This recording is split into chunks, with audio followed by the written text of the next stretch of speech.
Okay, so let's get started. So welcome to this Colearn session, and today's topic is knowledge sharing. And for you who are new to Colearn sessions, this is a virtual workshop where we actually unpack and explore different topics around how to accelerate and modernize learning in the flow of work. And today's question is, how do we accelerate knowledge sharing in our organization? And I am Bella Funk, and with me is Alex Newman, and both of us, we are co-founders of Colearn. And today we have our special guest and co-learner, David Nordqvist from ICA, an ICA Group. And he will soon take the stage and share some sneak peeks into what ICA is doing. And Alex. Yes. Hello, everyone. Great to see you. And I can see people are still dropping in. I'm going to give you just a quick overview. What are we going to do? What to expect? So our agenda for today is pretty simple. We're going to start by exploring and unpacking the main theme. So how to accelerate knowledge sharing. We'll stay there for a few minutes before handing the word over to David and hearing him talk about his experience and what ICA has been working on creating and enabling in terms of knowledge sharing. We'll have some time for Q&A. We'll see how many questions we can get in, and then we'll make sure to follow up with any that we don't get to touch on in the moment. And then we'll wrap up and kind of just look ahead a little bit as we end the session. Now, housekeeping will be done by 10 to the hour, so 14:50 if you're in Central European time. We invite you to use the chat, the meeting chat here actively with questions as we go along, comments as we go along, reflections, and we'll be keeping an eye there. And we, the Colearn team, the hosting team, will stick around for those final 10 minutes of the hour. So you're welcome to, if you want to stay, maybe you have another question or something else, there'll be a little bit of that hangout time at the end. Okay, if we click ahead. Now, okay, so the theme of today's session is about knowledge sharing. And I think the first thing we want to do is to kind of explode that term maybe a little bit or possibly expand it. So making sure that we're not only thinking about knowledge as facts and information, but taking quite a wide, broad view of what we mean when we talk about knowledge. So that, of course, it could be about information, but it could also be skills and expertise, about ideas, about wisdom, even behaviors and attitudes, and how does that spread between people. And of course, that idea of how does it get exchanged among colleagues, among people in organizations. So let's step in with quite a broad view of what we mean when we think about knowledge sharing in organizations. And with that, we want to turn it over to you with a question. So this is our check-in question today. We want to invite you to write in the chat an example, one or more even examples of how you share knowledge in your organization. What are your favorite ways? What are your superpowers when it comes to sharing knowledge in your organization? So a word, a phrase, what is it that you do to share knowledge in your organization?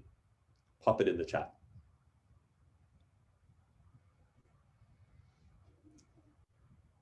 Okay, so love to see it popping up right away. We're 60 of us now, so it's a good flow coming in the chat. I'll just be the voice of a few words that pop up here. So webinars, learning groups every fortnight, Yammer Q&A communities, open fora, peer groups, how-to videos, retrospectives, using Teams to upload documents and updates in the Teams chat, podcasts and newsletter, share resources that we share on our learning experience platform, workplace, share with colleagues, reflection conversations. There's lots coming, so I encourage you to also read what each other are putting in here. Lunch and learn, WhatsApp, explorative meetings, Slack. Great to see. Okay. some good clues about all of the approaches that you're already using today. Bella. Lots of different technologies and different ways to share between each other.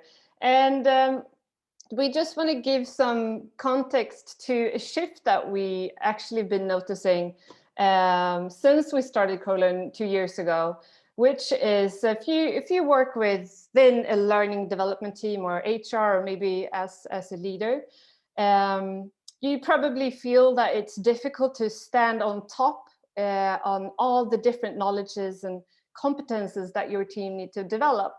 And so the biggest shift that we see happening in organization within this space at the moment is learning previously being owned by L&D and HR, meaning delivered, ordered, packaged, and maybe sometimes, delivered, I told you that, by L&D, but now needing to be shifted to being owned by everyone in the organization, meaning that everyone now needs to be a teacher, like all the different examples that you gave, in different ways, share knowledge in a pedagogical and inspiring way, and for everyone to be a learner and to learn from each other.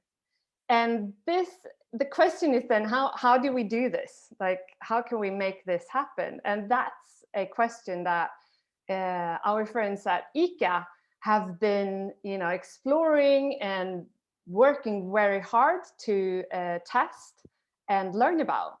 And today, as we said, we're joined by David, and he will share a project that we had the privilege to work with ICA on.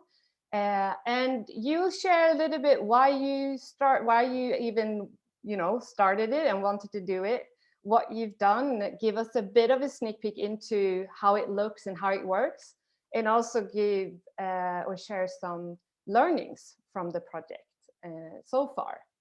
And ICA, just to give some context to what ICA Group is, and it's a retail company in Sweden and in Rimi, and they are very in health as well. They're very known in Sweden and rewarded in Sweden for being progressive within the space of learning.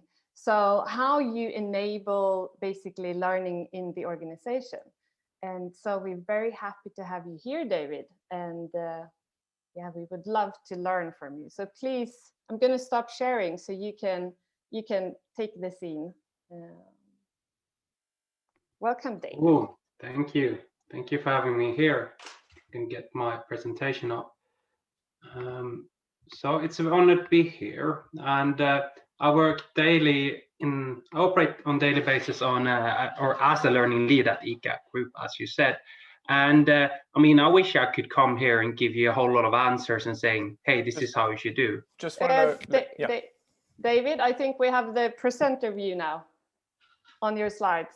Let me try again then. Wow. And the display settings up on the taskbar there. I think you can change between the screens. And display settings. Is it better now? No. There. Yes. Well, wait. Let's do it from the beginning instead and see if we will have better luck. Oh, good. You need to be solution oriented a day like this. And now it works. Yeah, but let's see when I do present the view. Is it still good? It's good. So please, it's all good. Still good? Yes. Great. So now we learned something new today. As I said, I wish I could give you a lot of answers, and I wish I could tell you, so this is how you're going to do, and this is the right way to do things. And the truth is that I can't. I actually think this is really hard, but we've learned some things along the way, and I would like to share them with you. So can I just please ask everyone to unmute? That is... Okay, great. Here we go again. So the first thing I would like to state is something called the goldfish effect. And I think this is something we all can learn from. I don't know if you've heard that goldfish have really bad memory. And It turns out that they don't. Goldfish don't have bad memory, they just don't have anything worthy of remembering. So they circle around in the little bowl and they see their little castle, and okay, the castle is there, and then they circle around. And after a few years, just seeing the same things, the same impressions, they really never had any reason to develop their memory. So everyone listening now perhaps should ask themselves this question: will this happen to me? And unfortunately, the answer is yes. This will unfortunately happen to you. I mean, in the beginning, when you're new at something, well, you have a very steep learning curve. So you need to get to know your new colleagues, you need to figure out the systems you're working in, and well, probably your learning journey is just going to progress fast and very straightforward up. Then something happens. For some reason, it evens out. And then after 2 years in the same position, a lot of people start to get less productive. They actually start to make more harm than good in their position. And one of the reasons why we wanted to create a good learning solution at ICA was, well, understanding that, well, the world is changing all the time, and we keep on hearing that the world is changing, it's unclear, it's unknown, and we need to develop tools. But I mean, to be frank, we can't really wait for it. We need to start now. I mean, this drop of learning has already started for a lot of people. We need to have a solution already today. And we didn't get more relaxed when we started to see quotes like this. This comes from New York Times, saying that skills have been a global currency of the 23rd century of economics. So this would mean that the more skills you have, the richer you are. And if the skills drop starting to look like this, well, then, Frank, we're being robbed. So we want to find a way to print more currency and get richer. So we started to look, well, what do we have around us? Well, we have a reality saying something similar to this. This comes from World Economic Forum. By 2022, everyone needs to invest 100 days of learning just to be able to do a job. This is a development that is quite disturbing and something we need to do something right now. So I guess that was the foundation where we started to say, well, let's do something about it. So we started to think about learning in a way that perhaps we did not used to. We started to ask ourselves, so what impact will this have on ICA if we don't start moving right now? And what impact will this have on me as a learning professional? So instead of building careers like solid stone houses where you have a foundation and you build layer on layer on layer, perhaps we need to start to build careers like tents or caravans where we easily can move them depending on what's going to happen. Can we make learning the similar way, where people themselves can decide, hey, here's where I want my caravan, and this is what I want to learn right now. So we started to look around and see, well, what options are there for people that want to explore their knowledge? And we figured out, well, there are a lot of options. But does this mean that learning is going to happen? I mean, there are, I don't know if some of you are familiar, some are not, but there are, I mean, a lot of MOOCs, which is free massive online courses that everyone can take part in. There are plenty of systems that supports learning. I saw somebody in the chat mention Slack. Slack is great, but the problem is that there are perhaps a bit too many. I mean, showing this for somebody, you might think that, well, then learning is going to happen. But it ain't really that easy, because, I mean, you can drag a horse to water, but you can't make them drink. So how do we do? Do we only create a huge platform and then like automatically expect people to start learning? We figured out that, well, we don't think that's the way to go. Let's start in another end.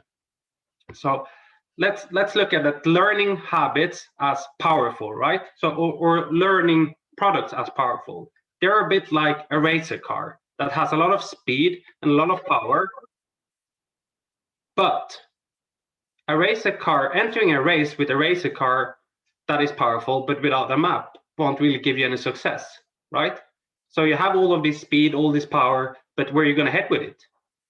Then somebody with old Volvo would actually win over the racer car if they had the right map saying, hey, this is where you need to go with it. So let's start in like that part of it and say, can we build a platform that enables learning to be self-driven, but on somehow still guided? And the answer is no, we can't. No, kidding. We figured out that, well, we think we can, or at least we think we will have to try, right? And then we will see what we'll figure out along the way. So we created something we call Create Learning, and I'm going to show you a bit from some parts from Create Learning, how it actually looks like, the platform we built. But before that, I would like to just state some things. I would like to give you like a retro on how we started on it, what fundamentals were behind the initiative to do this. And some of the background was like the general world around us changing. But I mean, we wanted all our employees to be able to say, well, here is who I am at the moment, here are my motivations, and here is what I found out I like to do. To not have this huge, long perspective, just this is who I am right now, and this is what I'm motivated about. At that state, we would like to say, great, here are your opportunities, where would you like to get started? So in one way, we enable people to drive their own learning, set their own goals, and then find a system that will support them. So I guess all of that starts with setting a culture. I mean, it doesn't really matter how much learning solutions we have at hand if nobody have the time to really follow up on them or an interesting to use them. So we started just smash out content. So how can we get people interested in learning? You have some salt there up in the left corner. And I said, we can lead a horse to water, but we can't make them drink. But that ain't really true. I mean, we can salt the oats, right? To make them thirsty. And to create the learning culture, we cannot tell people get learning, but we can try to create an interest. So we started to do a lot of content where I, for example, started to meet up with interesting colleagues and make a podcast where they could follow me, where I meet people that have done cool things. We started to do learning lunches. We did a collaborative event with Google, for example, to see how do they work with their lifelong learning and what can we learn from them. And the more content we start to produce, the more culture we started to see that people are now hungry. People now want to drink. So people start to come to us and say, we want more. We now understand that learning is really important. How can you feed me? So now we have a culture where people actually want to learn. And we believe that was perhaps core in everything. And there we had support all the way back to like top management team saying, hey, we're going to focus on learning. Nothing is, okay, there are some things that are more important, but I'm going to give it a bit more spice than it had. But in the end, we have a whole culture, a whole big company saying we really want to devote ourselves to learning. And when we have that, when people wanted to try things, so now they're hungry and want to try things, how do we give them the courage to actually start trying? Because doing things we haven't done before could be scary. It could be challenge yourself in ways you haven't done before. Well, first of all, the platform itself, that need to be easy. We want people to be able to take ownership over the product. We have not built this in some fancy, hard UX, heavy product. This is built in SharePoint, right? So this is a living product that can adapt constantly, and it's quite easy to follow it. Every chapter in a product, this is 2 chapters, one saying produce your learning and one design your learning, that comes from Create Learning. Both starts with a video with me in guiding them, saying, hey and welcome, this is the basics, this is what I would like you to think about. Not heavy on text, not heavy on instructions, just super easy to visualize. Every chapter has a quick guide showing the few steps you need to get started with. Not heavy again, quite easy to actually get started. And all the tools you will work with along the way is easy tools. I mean, it's not the platform that is the difficult part. It's not if you have all these great cool gadgets, we will make magic learning happen. Basically, it's a mindset, a culture we need, and then we can use super simple tools to make it happen. So this is a variety of the tools we use. And as you see, it's Jungle Map, Noli, PowerPoint, Word, Photoshop.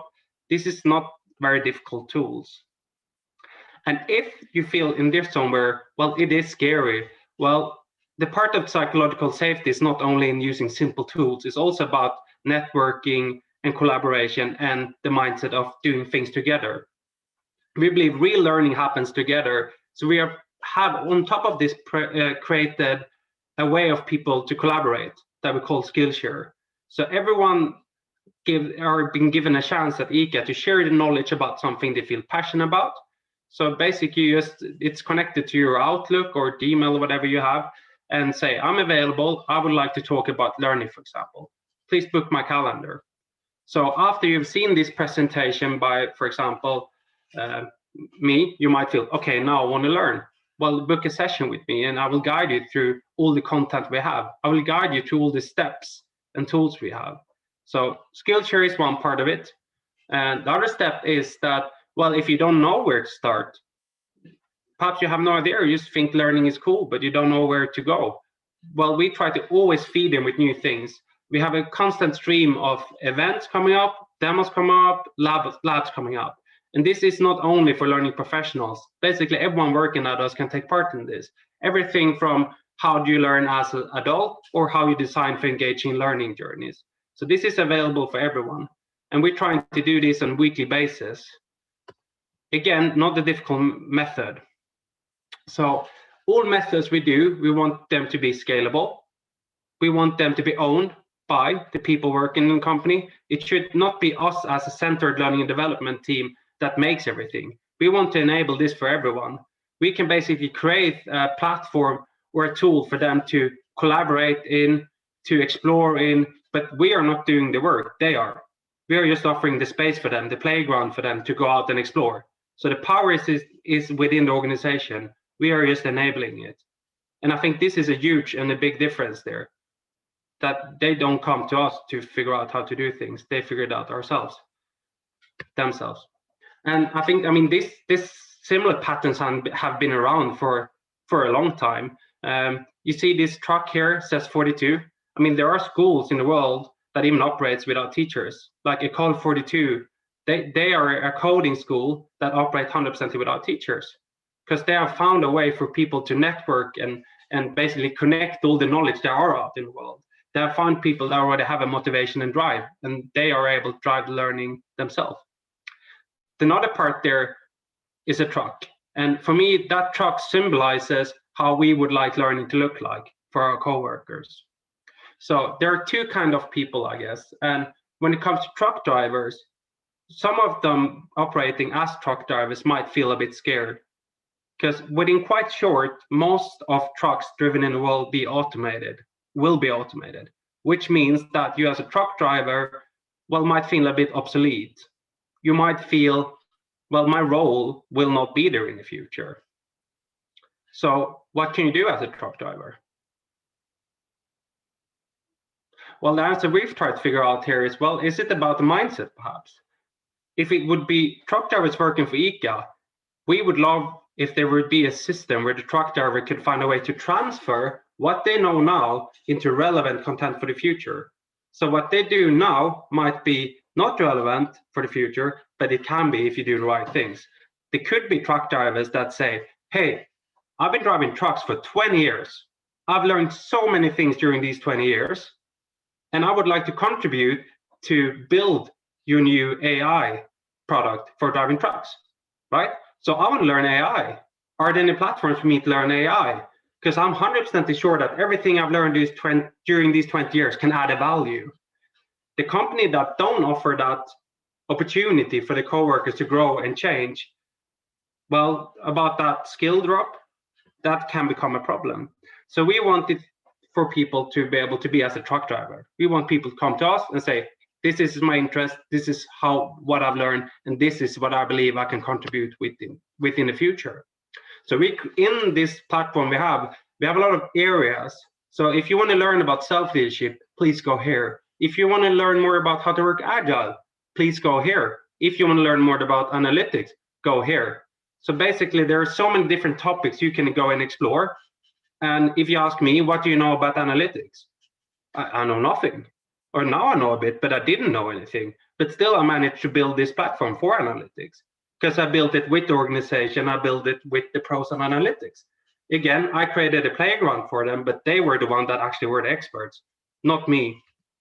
And in this, I can collaborate with them as a learning professional and say, so how do we make people interested? Can we create a cafe where people can come with their ideas about analytics, get inspiration for what you have done, and start doing things themselves? And after that, can we create a Teams group where they can ask questions on a daily basis on projects they're working on? So basically here, we found a way to network people to progress their knowledge. So the knowledge are definitely there in a huge company like ICA. how do we make sure it reach out to everyone around them? So this is one way of doing it. And then keep on building content. I mean, there are so many things about like analytics out there. And a safe way to approach it is to do it with co-workers at ICA. So we also created a platform where co-workers working at ICA at the moment with analytics share their best advices. This is what I've learned working with analytics. Here are some great online courses. Here are some blogs and podcasts. So basically, they take what they have and they share it. So again, we don't know much about analytics, but that does not mean that we cannot share it amongst each other. And another part that I think is of great importance in our platform is this. Perhaps a challenge for many people, because one size does not fit all. We have never diversity. We have people that learn in many different ways, and we have people that have different ambitions. What do we do with people that just want to learn a little bit to keep them satisfied? And how can we still satisfy the people that has come quite long in the learning journey? Can we find a solution that basically will meet whoever need they have? And the answer is, well, we think so. I mean, everything can be scaled in different levels, right? So I showed you one of the tools before. If you click on a step in the tool, so this is designing learning. So let's say you want to design for engagement, for example, or you want to design for a follow-up. Well, if you click on one of the badges down there, you will get into the tool. So this is now you're actually in the tool. Every tool starts with, if you only have 10 minutes. I mean, we cannot ask for everyone to be a pro in this, but if somebody starts with 10 minutes, that's better than nothing, right? So it needs to be simple to get started. This is a quick guide. If you only have 10 minutes, go with this one, right? 10 minutes, I don't ask more of you. If you're still interested, well, great, keep on learning. There's more for you. So you invested 10 minutes, you want to learn more. Here are some examples how you can design for reflection before training. So this is like next level on it. And then if you want to actually make it happen, okay, now I learned about this, I really want to explore it. Great, here's your platforms. So now we have a knowledge about it, we have a platform to use it, and then we have Skillshare. So on top of that, I can actually book a session with somebody that's good at this. So the whole platform in itself, as you can see, is not the crazy big platform that makes it happen. Is the culture that in the surrounding will give it the power. It's the power of the organization that makes it happen. Basically, we're only enabling it. So what we have learned during this journey is, well, this is now everything sounds like, yeah, we know what we're doing. And to be honest, I mean, we have just released this, and we have learned that, well, be bold, just release stuff, and people will find their way to use it. You will learn tons of stuff and start to just go out and collaborate. I mean, what you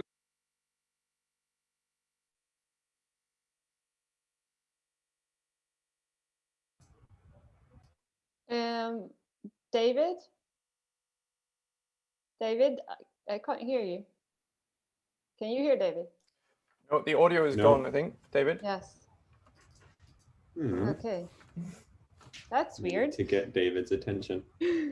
And he can't hear us, so something happened with his sound.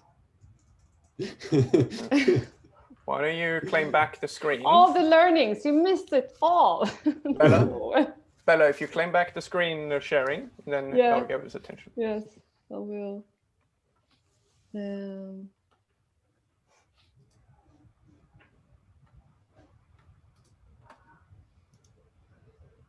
This will stop. Yeah, thank you.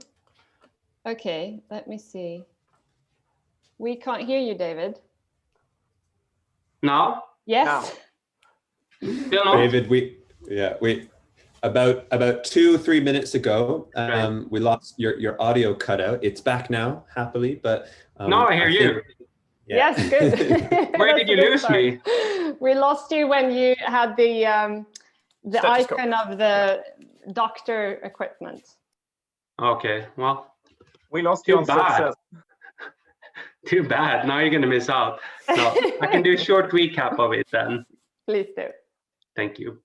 Please, I saw you started to laughing and thinking, now something is going on in the chat here. But then I will try to shortly summarize why this stethoscope is there. No, now you muted. Unmute. Sorry. No. Now I'm with you. I tried to mute you, so I'll mute myself. Here we go. Focus is back. We can't see your screen anymore either, just so you know. So, yeah. Many things going on at the same time. So now you hear me and see my screen, I hope. Thumbs up. And you hear me. Yes, but from the presenter view. So like we did the first time. Many things at the same time. Now. Now you're back and now you can try to share again. Yes, we're getting there. It's such a cliffhanger for the learnings. Now we're there. Yes. Now we're there.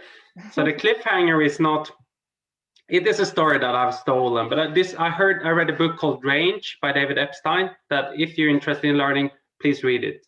I'm going to say, David Epstein, thank you. I've stolen everything. So, and I've stolen this example as well. And what I want everyone to take with them is that you might be successful in something, but it does not mean that you have done the right things.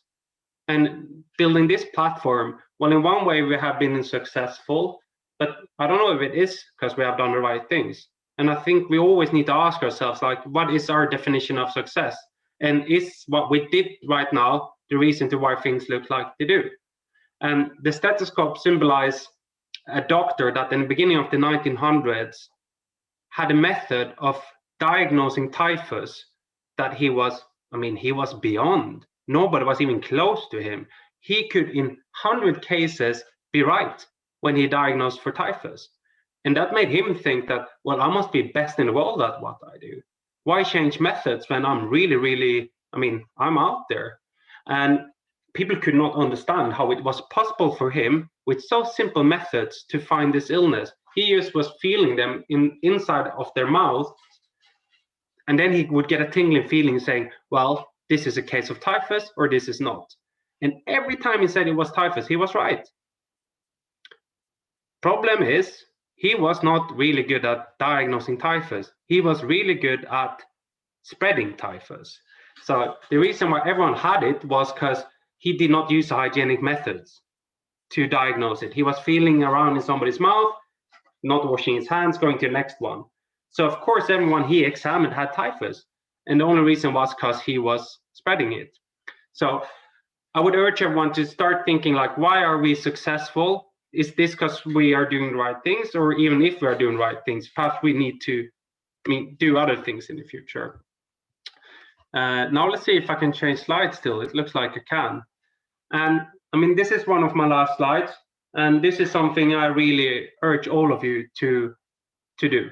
Be bold, go live, and then evaluate and repeat. Don't wait too long to release things, because what hell knows? Oh no, I shouldn't be swearing, but we don't know how the world is going to look like in the future. I said in the beginning that we heard that so many times, the world is changing constantly. The only thing we know is like, this is my motivation right now, and this is what we would like to do with it. Good, release it. The product I showed you now, to be honest, it's half ready. But the only reason for me to know if I'm not a pro at analytics, which I'm not, if it's relevant, is to release it and let people use it and give feedback and give me reference and say, this part was useful, this was not, this looks good, this doesn't. We need to be, try to be not so proud about things we do and just be bold, release it. And then next sprint, well, what did we learn? What can we do for next time? And then reevaluate. And then, it should be a loop. Learning should be a continuous state that goes on, goes on. We did this, we learned this. Now we do this, we learn this, instead of building a monster and then a massive release. So I think that's the biggest piece of advice. Just have courage, experiment, and find a movement, get followers that say, this is what we're going to do, and then feed them. So create a culture of hungriness. And just go out there and try. You will fail, it doesn't matter. This quote is what I'm going to end with. It comes from Samuel Beckett, and I use that on a daily basis. Have you ever tried and failed? Well, no matter. Try again, fail again, and this time fail better. So go out and fail. Thank you so much, David. Thank you. And before we bring up, we have lots of great questions, and please continue to ask your questions that you sit on. But you can please stop sharing, and we can have a full view of all participants. But working with you in this process, it was very fascinating to see how you really walk the talk about what you just shared.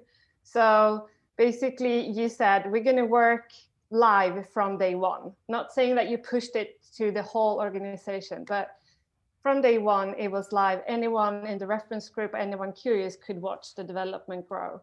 And it was what you also committed to was like, let's jump to the end and try to package what we think it will be in the future, but we'd only fill a little bit with content to see if the structure and if the idea works well. And that's how you looped and get feedback from, I think, you know, the early weeks of the development, and then bi-weekly we had feedback loops from potential users. And now you're getting broader, you're getting more feedback, and you're iterating more. So yeah, it was fascinating to see how an organization as big as ICA is to walk the talk when it comes to learning and iterating, and you know, learning from feedback and from possibly failing, most likely failing. Yeah. The thing is, we are a very complex, big organization. I work for the group. That means that I need to support a bank, an insurance company, a pharmacy, business down in Baltics, retail store. How can I find a solution that match all of this? I can't. I can just release it again and give them a playground for them to help me develop it. And not knowing really what we're heading. I mean, we just need to get out there and dare to start trying and let the business start building things with us and collaborate with them. And what you saw now, I mean, that's quite polished by now. You have seen it, Bella, from the original state. I mean, we released it way before this. And the reason why we are what I believe now are a good platform is because we did. Yeah. But still learning. I mean, definitely still learning. We have a follow-up question to that I think could be good from Nadia. She's asking what kind of feedback you have received so far. Well, the feedback we constantly get and we're trying to still work on is that it is difficult. Please make it easier. Don't make it complex, because I think it's easy when you build learning solutions that you want to be very thorough and give them every step on the way to not miss out, and give very many close instructions. And people start to back off and say, like, this seems too complex, this seems too hard. So start with smaller nuggets is the biggest feedback. Start with simple things. What can I do today to progress my learning? What is a simple way for me to start? And I think that's why we built it the way we did. Like, start with a small piece. Here's 10 minutes. You want to progress? Click here. Here comes the next step. So basically, you can say how much time you have and what like your ambitions are, and then we can match it. And that is the biggest feedback. Make it simple for everyone. Great. And we also had a question, what you mean by scalable? You mentioned that in the presentation, you want to make scalable solution, I think you shared. What I meant with scalable is that we would like to give it a life of its own. When we start to create a product, we always collaborate and then we step out. It was fun now when I took the analytics part from Create Learning and to show you, because that was something else, but then I left it. I mean, everything we do, make sure somebody else has a responsibility of it when you leave it, and then give it a chance to grow. So you just planted it, and then it can scale, it can get go, or it can share. Hopefully they share it with somebody else saying, hey, we saw you build an analytic, or this, hopefully this is actually happening. Somebody else reaching out and saying, I don't work with analytics, but what you did there seems cool. I would like to do the same thing for the bank. And then they start to network with each other. So I have stepped off a long time ago, but the learning is still continuing. It's being scaled, it's being transferred between people. So that's what I try to say with scalable. Cool. Alex, do you see a question you'd like to bring up? there's a couple of questions that I think we could maybe take a bit together, and I might interpret a little bit here, but there's a couple of questions that are sort of around let's call it quality control, right? Is there any, so Andre asks, is there any review Hate that I get that question. or relevance of all the content being created from everyone? So Olga asks, if everyone is creating everything, how do you manage CDPs, which I'm thinking is about continuing development,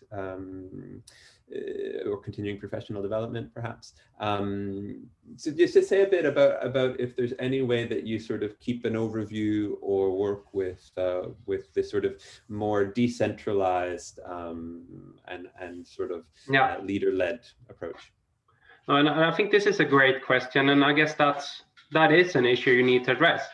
So can this be used for, for anything? How do you know that they create good stuff? What if I created a self-spreading, like a virus? What if I created a channel for everyone to spread knowledge and they start to spread completely bad tools and irrelevant things? Basically, well, first of all, this is a company-wide strategy. So before we start to do this, we're really trying to spread wide what we want to achieve with this and our view of learning. We really try to set a solid foundation for everyone. And everyone that starts to work with our learning team, I said, when we leave a product, when we leave a part of Create Learning to somebody, they will get responsibility. So if I would do something, for example, with the bank, I would give one person a responsibility, and I will give that person a very thorough way of what we believe is the foundation. So how do you set the target? How do you set an impact goal?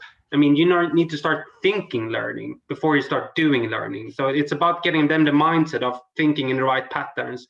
As soon as they have that, I feel trust, and I think you need to feel trust that they will be able to take ownership over it. And perhaps they don't. Well, as I said, we're learning still. And what's the worst can happen? That somebody's going to learn too many things. So some things might not always be 100% relevant, but we take that risk.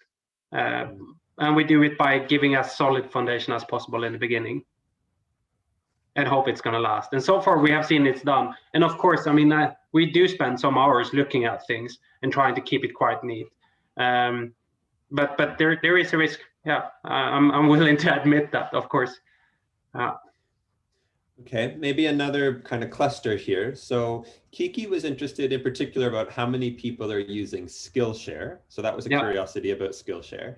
And then someone else, Stephanie, said, how often is a platform used? So in general, the usage of it. And then maybe one step further, Joel is curious, how do you measure the impact of learning? Yeah, great questions.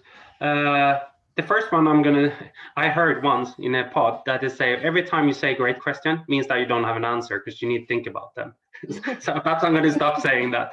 No, but the first thing with Skillshare that I would like to address is that we Swedish people, most of you are perhaps not, or most of you are perhaps Swedish, we are being raised in school that somebody, mostly a teacher, has the knowledge. They have defined for you what you should know. So you just need to repeat and learn what the other person said. Here's your math book, solve A, B, C. So here's the truth. This is what happened during that time, memorize it.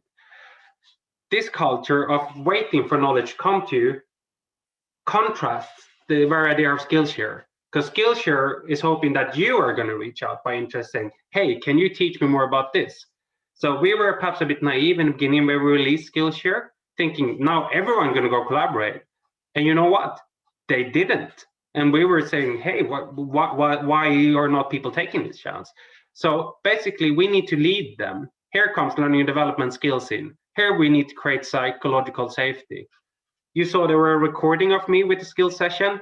That was one reason why we did this, to show it's not so scary. Another way, can we urge managers? Can they be our front runner saying, well, now I want to develop, I want to learn. Have you tried to use Skillshare? Can they be the one that advocate for us? The third way of doing it, can we do Skillshare sessions together? So it's not you that need to take it. That can we get a group of people that are interested of something and then book a Skillshare session with somebody? When you have done that, hopefully you have a safety that will make it easier for you to do it next time by yourself. So it did not fly by it automatically, but it's getting there. We can see a big increase all the time now, the more we're trying to work with the culture of using it. But as I said, again, the platform does not only make it. We need to work with the culture to make it happen. So that was the first question. The second one was how many people use it. Usage in general, yeah. It's going up all the time, and I mean the reason why it has not been so big as big as we believe it can be, that is when we're still developing the product, perhaps we don't want to have all the people there at the same time. So we would like to begin with a smaller target group that could give us good references on what to develop. And the more we feel that it starts to get relevant, the more people that had the chance to contribute, the more we were trying to add traffic onto it. So it is on daily basis a few hundred at the moment, but when we decide to more advocate for it, get more content out there, we believe it will increase. I believe we are there now to ready to start doing that. And the third one was, yeah, and we're into the last few minutes, so just briefly on measurement. What measurement do you use and measuring the impact? Yeah, and that I think that is also something that is hard and very important. How do we just throw things out and then hope we're going to have an effect? And how do we measure the effect? So how do we measure the impact on it? And right now we're exploring a lot. How can it be used? And then when it comes to it, we can, for example, see if we want people to create an introduction. Well, how much better are our introductions when they started to do it themselves? Another way of measuring it is the economics, to be honest. What's happening when we don't need to buy education anymore? What is happening when we have people creating things ourselves? And another way of measuring it is asking the people that use it, do you feel now that you have relevant knowledge for exploring this? But the OKRs or the measurements, I mean, that's also perhaps what we don't have an answer to yet, exactly on what points to measure it. But the longer we go, the better we need to be at that. Great. Thank you so much, David. Lots of questions and hopefully lots of new thoughts and ideas for everyone. We want to wrap up with these 2 last minutes, and I want to share, there was a question, how much content in your platform is home built now, and do you complement this content with external off the shelf? And I would say that my interpretation is that that's a mix. I'm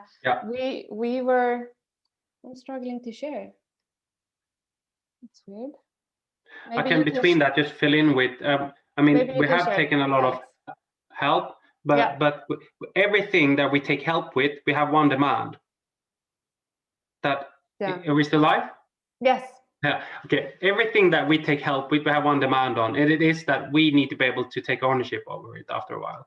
So we don't want anyone to build something that we don't can support and develop by ourselves. So only with techniques and platforms that is easy for all of us to give life to it by ourselves. Yes. So it's a collaboration, but. Yes, definitely. You really stand for that, I think.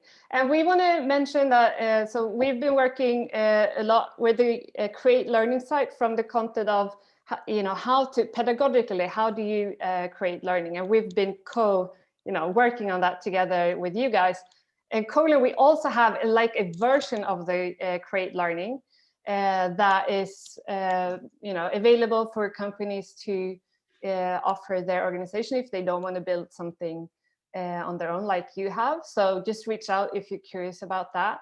But now we want to wrap up by checking out, because it's been quite a lot fun, interesting, and very practical, but also metaphorical thoughts. So we want to give you this space to think about, and please write in the chat, what's the one key takeaway from today's session? So wrap up by sharing your key takeaway and give you that space to digest everything that you've heard as well. And while you do that, we also want to say thank you so much for joining. And we keep setting up these Colearn sessions once a month, every second month. And if you have a recommendation of a topic that you're curious about, please reach out. We're very open. It's all about learning from each other. That's why we do them. So And about that learning from each other, I'm super curious on what all of you guys are doing out there. I really, really want to know. So please reach out to me on LinkedIn and add me and have a coffee or lunch with me. I'm more than really want to know what you are doing, how you're working with your learning solutions. And on that note, we're also staying now for 10 minutes for anyone that wants to hang out a bit more. We're here. And for those that want to go to the next thing or take a break before the next thing, thank you so much for today. Yes. As people are still here, just want to let everyone know that you're getting an email with some summaries in terms of recording and slides and that kind of thing, probably tomorrow, where there's also links to some of the things that we shared. So that's a good way to bank it into your inbox and hopefully onto your to-do lists. Yeah, we have lots of great stuff here. Keep it simple, just go for it. And be bold, release and repeat. That seemed to be something people are taking away. Knowledge sharing is broad and exciting. Release things, get feedback, just do it. Fail fast, feedback, fail better. I think your main message, David, really went through, right? Great. And then I might crash all of your organizations now with my advices, but it worked for us. I mean, you all need to find your solutions, but I think it goes for most organizations. I would be surprised if it doesn't. Yeah.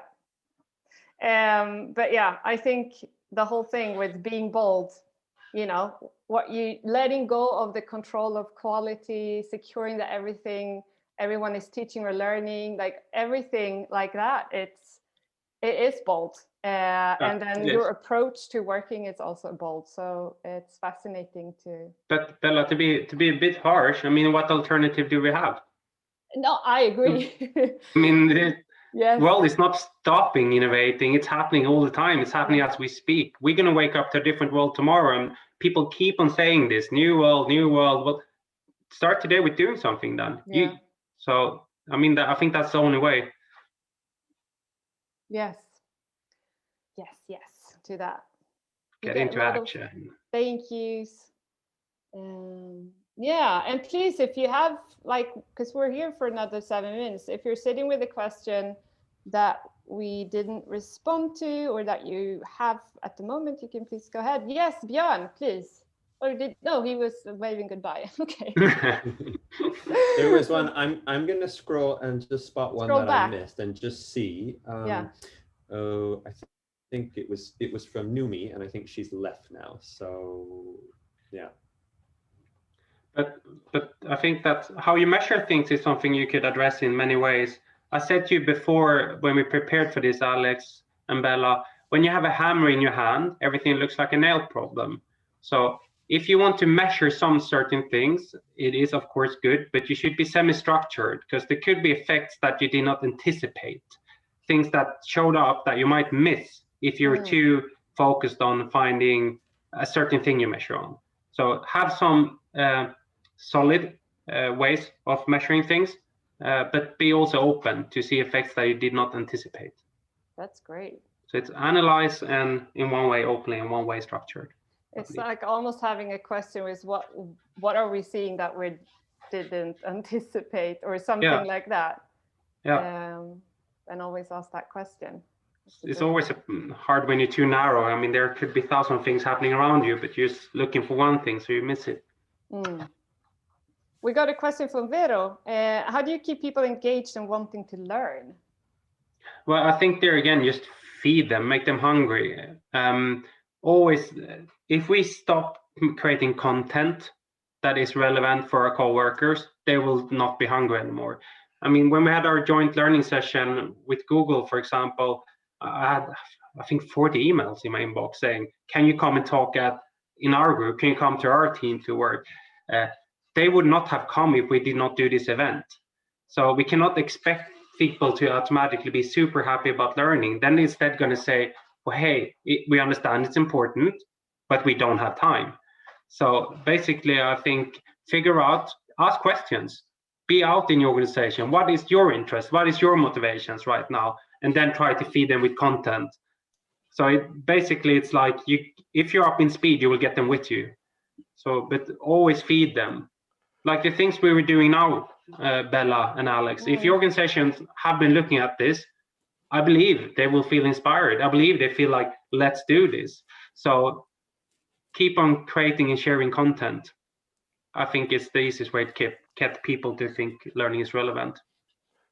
I think on the topic of impact, just the responses to your presentation, seeing how many emails you get, how many invitations you get, how much buzz there is, sounds like a good indication of impact and engagement too. But it's a bit like what you say in English, when you're about to sink, you need to trampa vatten in Swedish. You need to be in the move, or quicksand, the opposite way, Pat. So not quicksand, but you need to be moving constantly, otherwise you will sink. So, but also stop. So that's hard. Stop and say, we move. What happened? What impact did it have? So what am I going to do now? Cool. Let's do this, and then let's move a bit again. So there again, be bold, do, reflect, go again. Yeah.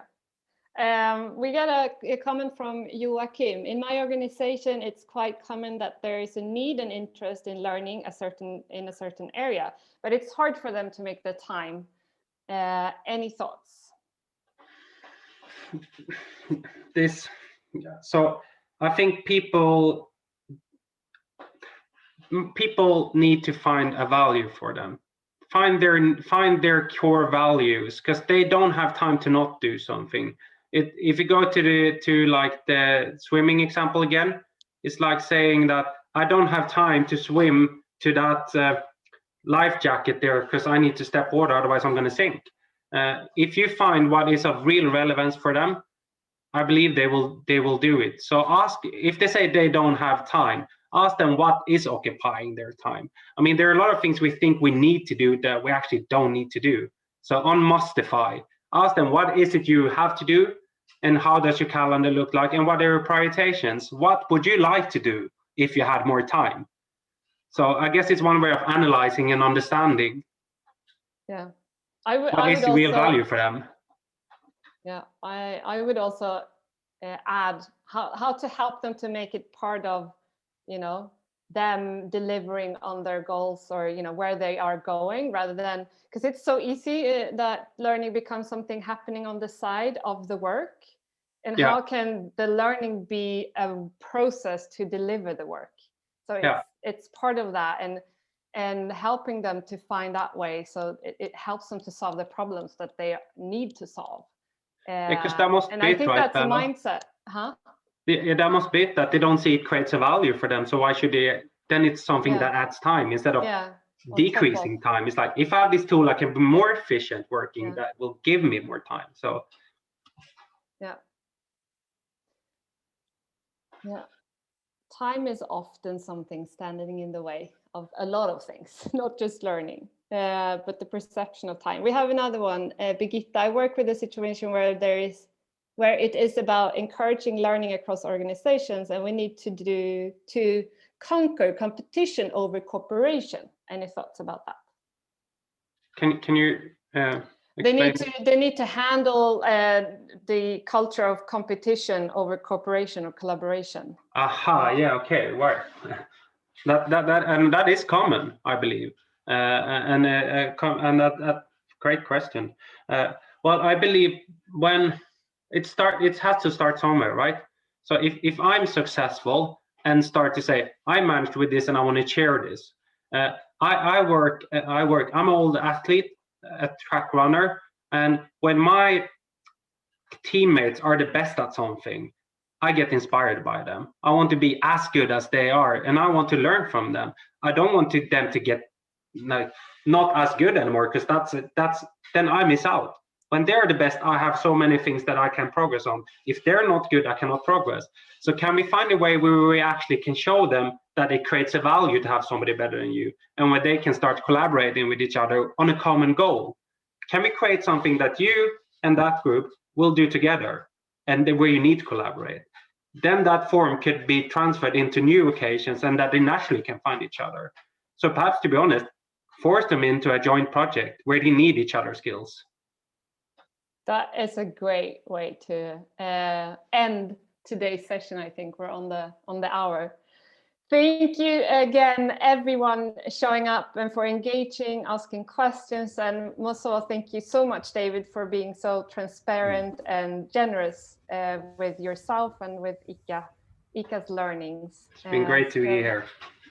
And yeah, so many, I would like to sit all day and just answer. Yeah. and I think I would like to talk back with you. I would like to ask you questions. So I guess that's the next step. Yes, definitely. Yeah.